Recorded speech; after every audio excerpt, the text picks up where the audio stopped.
Oh iya, ini kan kebetulan Selasa Kliwon, Anggoro Kasih, dan kebetulan anak-anak tadi kan melaksanakan liburan sekolah gitu ya. Jadi kita ajak untuk meruat leluhur. Jadi sujudan ini merupakan sujud untuk perbuatan leluhur, karena di dalam ajaran Jawa itu kan tanpa ada leluhur nggak akan ada kita kan gitu.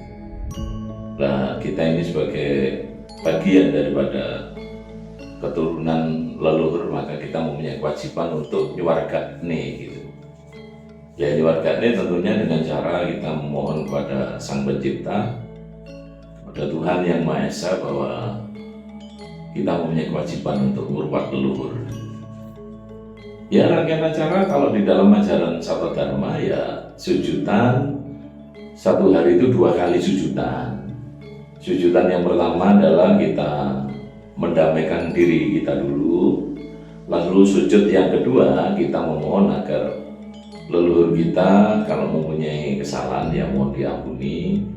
Kalau misalnya belum diterima di alam langgeng, kita mohonkan agar leluhur kita ini diterima di alam langgeng dengan sempurna itu. Karena kan kita nggak tahu ya, kadang-kadang leluhur kita itu dalam laku dulu waktu kehidupannya bagaimana kan kita nggak tahu. Lalu itu kita sebagai anak cucu, sebagai wayang itu, cangga kita, buyut kita sampai tepuk poso itu kita mintakan supaya diampuni kesalahannya itu. Kalau di tempat Sabda Dharma itu tidak terikat dengan waktu ya. Ya ini kebetulan saja kita terikat dengan liburan anak-anak ini, kita manfaatkan untuk melaksanakan sujud tirakatan. Sujud tirakatan itu adalah sujud panyuwunan gitu ya. Ya tentunya nyuwun kepada Sang Pencipta agar leluhur diampuni, itu aja. Kadang-kadang ya ini misalnya ini ya, misalnya ada seorang yang dulu leluhurnya itu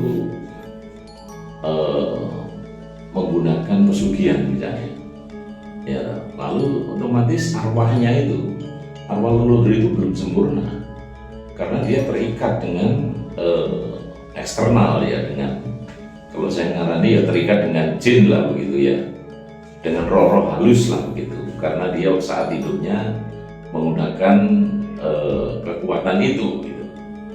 Dari sini kita sebagai keturunan itu kan juga kecipratan ya, kecipratan dosane leluhur kan gitu. Maka ya kalau orang lain katakan karma leluhur itu kadang-kadang kalau belum sempat disempurnakan, kecipratan ya, kita sebagai anak cucu dari beliau, maka kita punya kewajiban untuk mendoakan leluhur agar dulu perbuatan lakunya leluhur ini diampuni gitu. Jadi kadang-kadang kita sebagai manusia ini, misalnya ini tiba-tiba kok kita mengalami sesuatu permasalahan yang berat gitu ya, dan kita tidak bisa ngatasi misalnya, padahal ini adalah akibat dari yaitulah laku dari leluhur, sehingga kita koyo-koyo kita itu ngunduh koyo pakarti gitu, seolah-olah kita ini menerima karmanya gitu ya. Nah ini di dalam ajaran-ajaran spiritual Sabda Dharma, hukum kodratnya, maka kita punya kewajiban untuk menyempurnakan leluhur. Kadang-kadang kalau saya ini setiap kan sujud ya, kadang-kadang gitu-gitu kelihatan, oh iya ini biasanya Bapak kok masih di alam ini gitu, kelihatan seperti muncul terus, wah ini kasihan masih belum sempurna. Nah, ini harus kita sempurnakan, memotong karma.